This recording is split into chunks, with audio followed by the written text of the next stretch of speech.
జరిగిందివో ప్రమాదం ఏముంది నీ ప్రమేయం దేహానికైన గాయం ఏ మందుతోను మాయం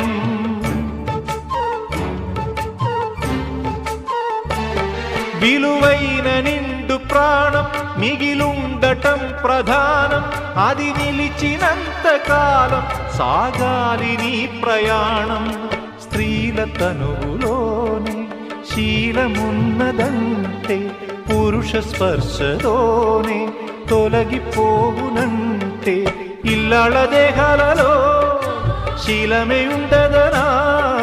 భర్తన్న వాడెవడు పురుషుడే కాదు అనా శీలం అంటే గుణం అనే అర్థం